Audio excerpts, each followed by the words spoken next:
Welcome back, everyone, to the TCG Rundown. I'm Silver. I'm Andrew. And we have some great news for you folks today. We have the Lorcana Comprehensive Rules. Yay! Finally. Well timed. Yeah, I know, right? So this is something we probably should have had back at release. Probably. And a lot of folks were like, oh, they couldn't do it because of the locations. They couldn't do it because of this or that. No, they totally could have. The location's like a singular line in there. They could have just edited it in. So. Comprehensive rules are always being updated. Look at Magic the Gathering. Trust me, it's always being updated constantly. As a matter of fact, they even prepare you for that on page 1. They say the comprehensive rules are a living document. Go to the Disney Lorcana resources page for the most current version. Yes. So anyway, we're going to start at the beginning with... No, we're not doing the whole comprehensive rules. But... There's too many. Okay, I mean, We'll go over the important parts. It's only 26 pages. Oh, only 26 pages. So, for those that don't understand what comprehensive rules are, let me just give you a quick rundown. Comprehensive rules are basically the nitty-gritty of any game that you play. It breaks down everything very much down to the root and will explain everything that goes on in that process for the game. If we were to go over every single comprehensive rule in this packet right here, we would be here for, I don't know, a day. It's not quite that bad, but it is basically the source document of rules that judges refer to when someone gets a bee in their bonnet and goes, oh, I need to see in the official rules where it says that. That's when you whip this out and go, well, you see, in section 4.1. In section 4.1.1, it says you're wrong. That's what I like to do personally, but... So one thing we do want to touch on, well, two things really, is the final say on phases of your turn and steps of challenges. Yes. Because that's something that has been a little bit up in the air. The quick start rules we got at the very beginning just said, it's as easy as ready, set, go. And then it was like, oh, wait, that's a little too simplistic. Maybe it should be ready, set, draw, go? ? So the official turn structure, and if you want to follow along at home in the comprehensive rules document, this is part 4. Turn structure. Yes. So a turn has 3 phases, and they occur in this order: beginning phase, main phase, and end of turn phase. I'll give you a minute to digest that. I know it's very difficult. It's 3 phases. It's just very basic, those 3 phases. That's how it goes: beginning, main, and end. Very simple. Each phase is broken down into other parts. So for instance, your beginning phase starts with ready. That's the very start of your turn. That's when you ready your characters. That's when your ink and all that stuff. That's when any effect that would end at the beginning of your next turn that were played at the previous turn, those expire. Anything that goes into effect at the start of your next turn starts. Yes.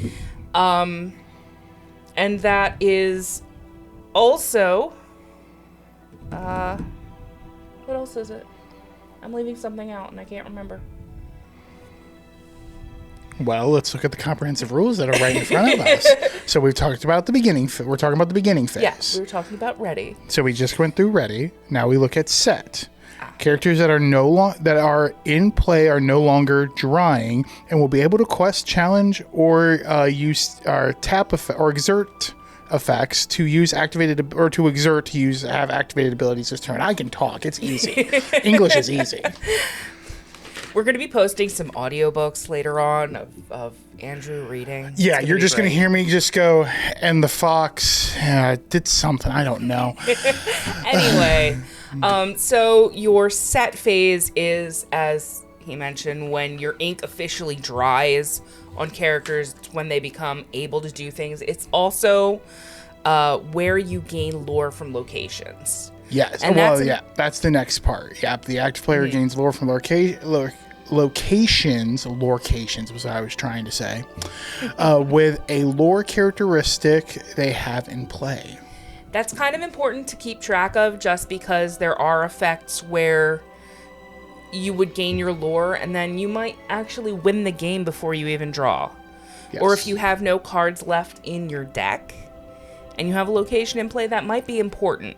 So that's one thing to definitely remember, is you gain lore from locations before you draw. Yes, that is extremely important. That's something that I would definitely stress, because I feel like that is something that can happen in big time events.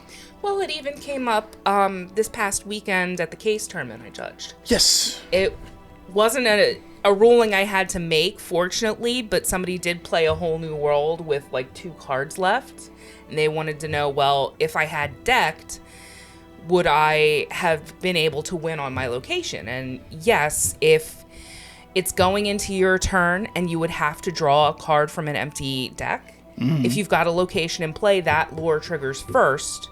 So if you're at 19 and you've got a Bayou out, you gain that lore, you win the game. Exactly. The next part of the set part of the beginning phase is draw. Yes, it is draw. And they break down exactly what drawing means really, really in depth here. That's comprehensive rules for you. We know at this point what it means to draw a card. And I think it should be said that when we're talking about when we're breaking down these phases, we understand it is going so much faster. It is just important that when you're going into these phases that you understand the order in which things go in. So we may not go too much into detail on these phases, but it might just be a good idea just to remember to yourself going, okay, this is what happens first, especially that location thing. I think that's like super, super important. Yeah. When you're playing in a game, you're obviously not going to go ready, set, gain my lore. Which if you do, that's perfectly fine. Don't let anybody tell you otherwise. Yeah. You can do that as long as you're not like acting like the sloth from the DMV in Zootopia. I mean, as long as you're going through your turn at a reasonable amount of time, you're good to go. There's nothing reasonable about the sloths from Zootopia. Nah, they're fine. So after you draw, your main phase begins. Yes. And we're all familiar with this at this point. You can take steps during your main phase in any order. The things you can do in your main phase are you can ink, you can play a character, you can exert a character to use an ability. You can play an action card, sing songs. Put a card in your inkwell. Put a card in your inkwell. And this does specify in the rules that you must reveal ink or a card that you're inking, and players must confirm it's an inkable card. Then it goes face down in your inkwell. There's at the very beginning of the comprehensive rules something that states essentially, these are the rules unless a card tells you to do something else. Yeah. So this is a big game of read what the card does, and that's usually is what's going to happen. If you are in a position where you're playing a card that would put additional cards into your inkwell, pay attention to the way that card is written, because it may function differently than the default rule for inking a card. Yes. Like, for example, like Fishbone Quill. When you exert it, you can put a card from your hand into your inkwell. That does not have to be an inkable card. It can be an uninkable card that you just put in, because that is secret knowledge that you do not need to tell your opponent or anything. It doesn't have to be revealed. You just boop into your inkwell. Yep. So I think, let's see. I'm trying to remember if there was any major things during the main phase that we needed to touch on. We should probably cover the bag.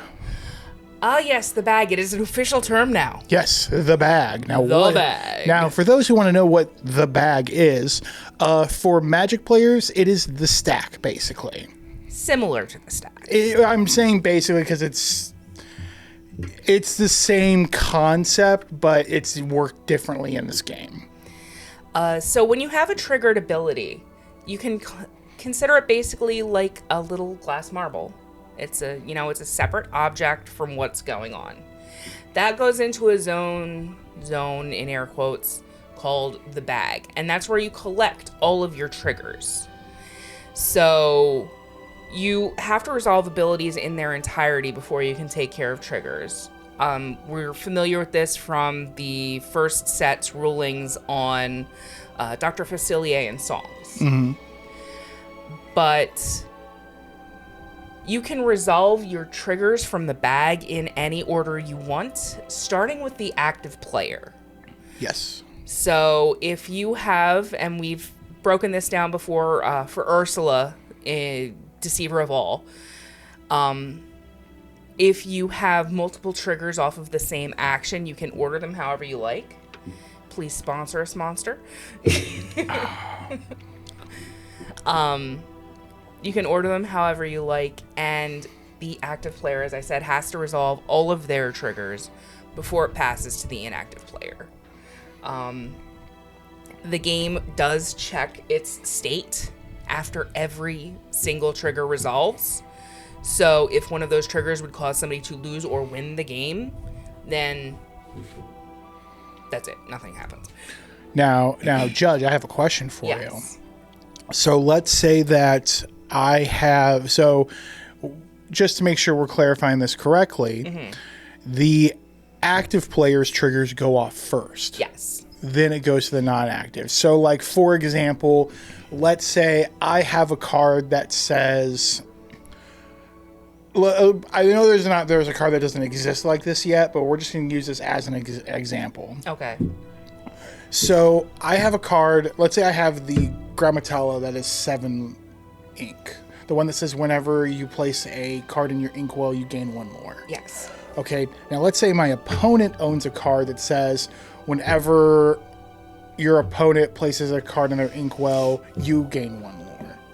So let's just say that card exists. I know it doesn't exist, but this is just the example I want to throw out there. Okay. So the active player who's currently turned, they would gain a lore first. Yes. Then it would be the others, right? Correct. Okay, that's important to remember, everybody. So in this timing.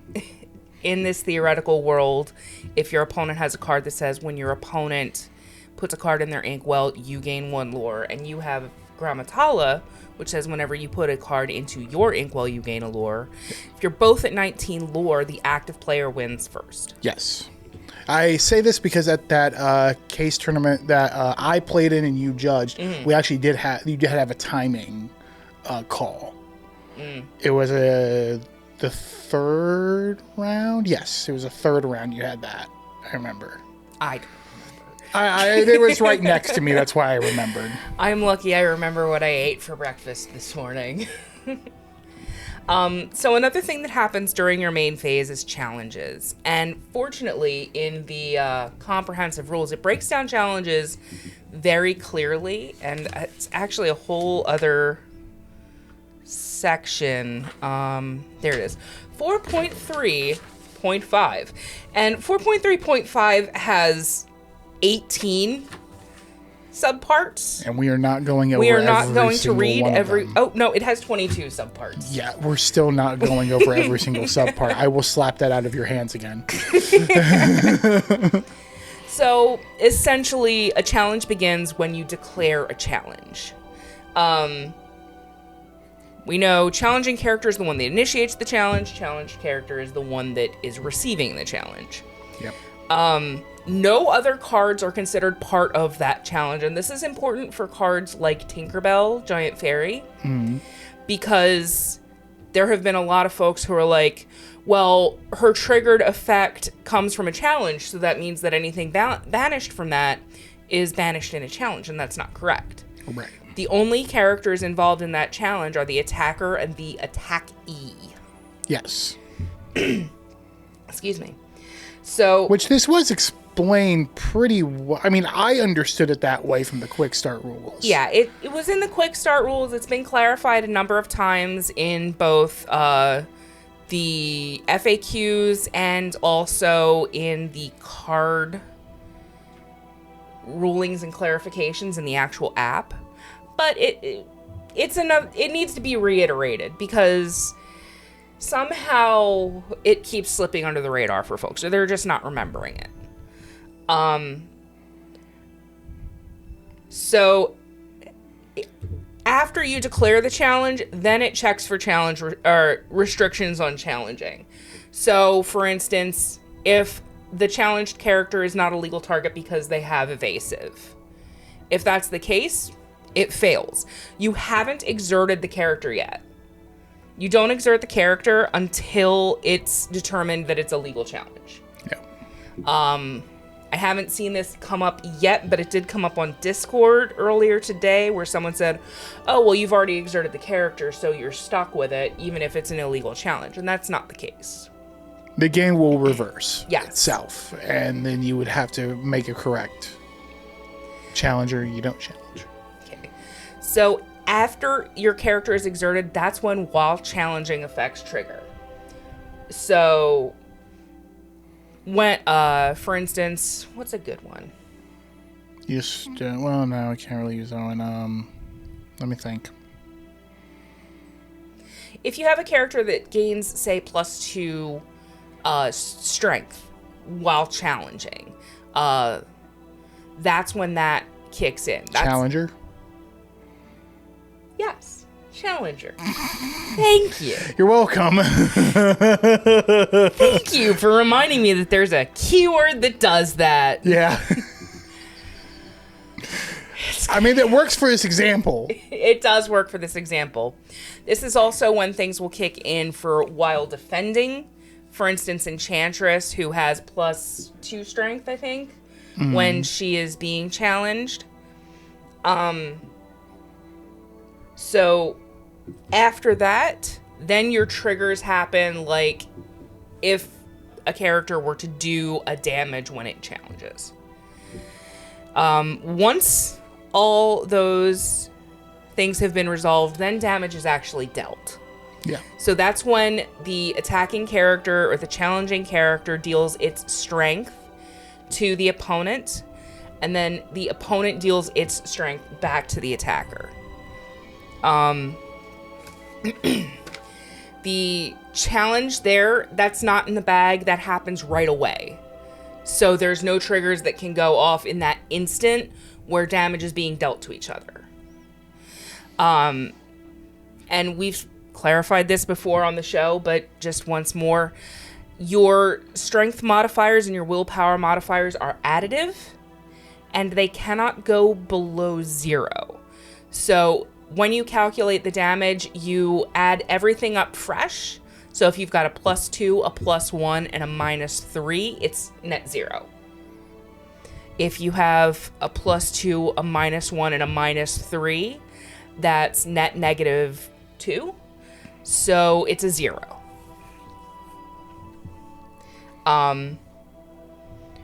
This is where you factor in your resist after you have the initial damage figured out. So then you would subtract the amount of resist.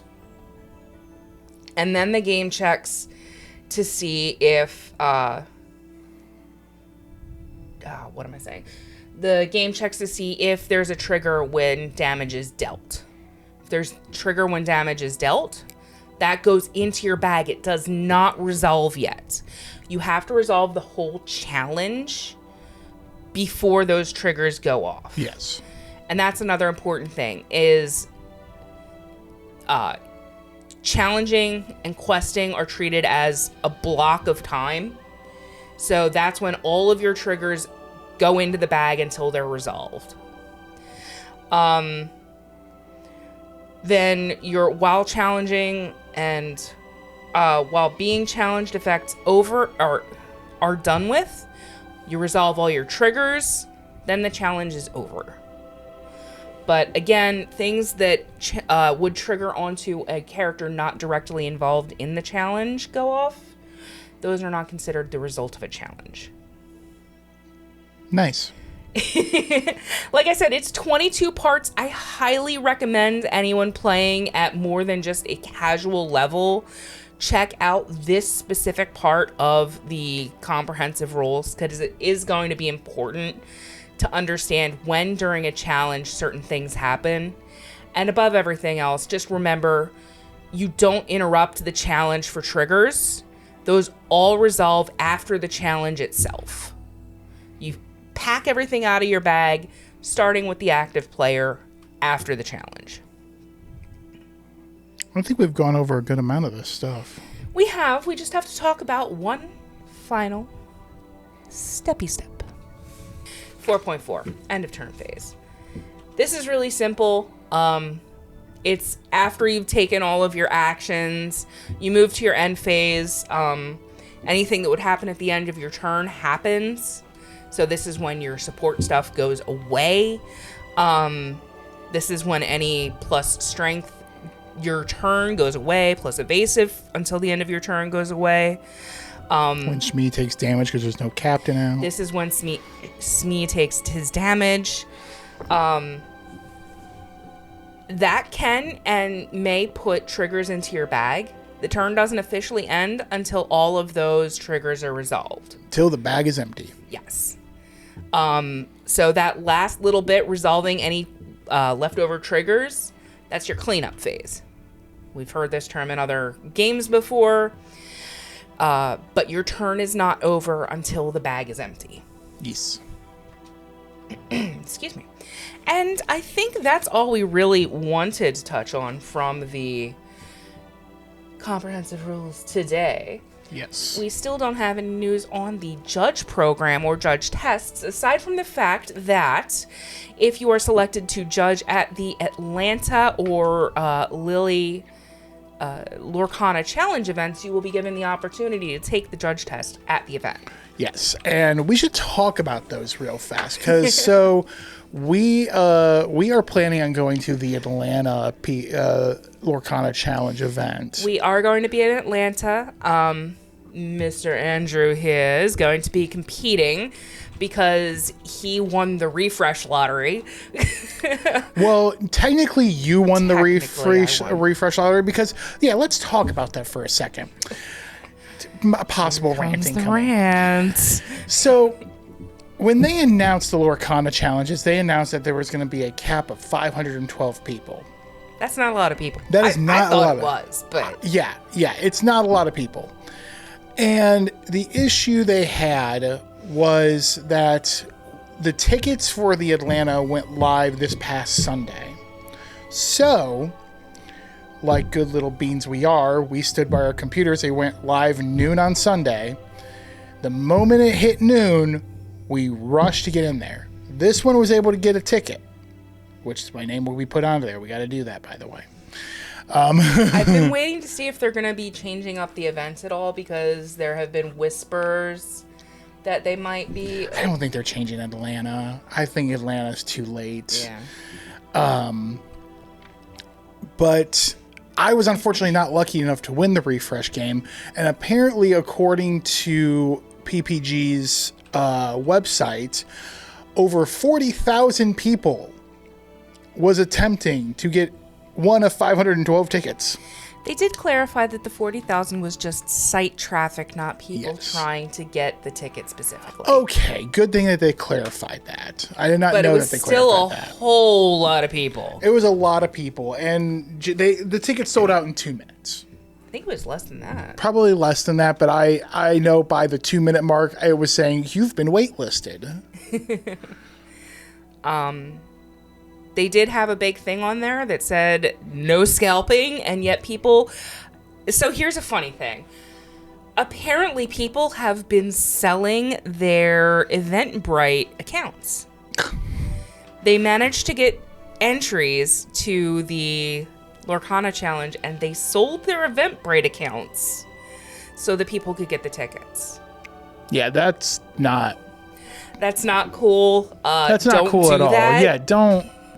I'm not advocating this. Let me talk to you for a second, scumbags. Look at me right here. Look at this camera right here for a second. gosh. If you do that, you're a piece of crap. Just gonna say that right out.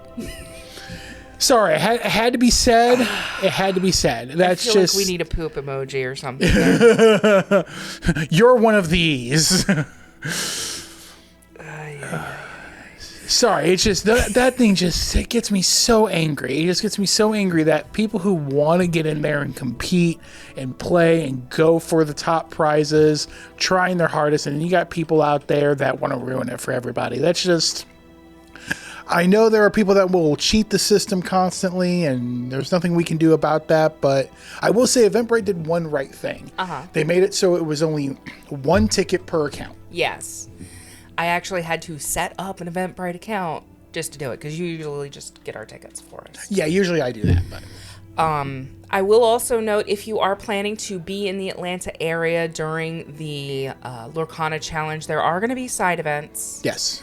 The side events will give you a chance to get things like the Let It Go promo, so don't feel like you're getting complete FOMO just because you can't compete in the main event. They're going to have other stuff you can do. They're going to have other things you can buy. They also, I think, mentioned that there might be villainous tournaments and opportunities to play other Ravensburger Disney games. So there's going to be stuff to do even if you're not playing in the main event. It's going to be worth checking out. Plus, vendors. Go offload your bulk. Go pick up some good deals on cards. See what other folks have. And, you know, they're probably going to have artists there. I always love going to the artists when I go to a Magic tournament or something, because it's so cool. You can get prints, you can get tickets, or not tickets, tokens, play mats, all kinds of good stuff from these artists. I highly recommend it. Directly support the artists. Yes. But we've had a rant. Yes. We've had some information. I think that's about it for today's TCG Rundown, Lorcana edition. Check out some of the other shows here on our channel. We've got Magic the Gathering now. We've got Pokemon. Give some support to the guys covering Star Wars Unlimited. I'd love to see some more videos from them. Yeah. I think soon we're going to be doing some more gameplay. I've got a mail day gameplay hopefully coming up. But until then, I'm Silver. I'm Andrew. Thanks for joining us. Drop us a like, subscribe to the channel, check out our other shows, and visit our sister channels, Board Games Rundown, Miniatures Rundown, and the RPG Rundown. Have a good one, folks. See you in Atlanta. See ya.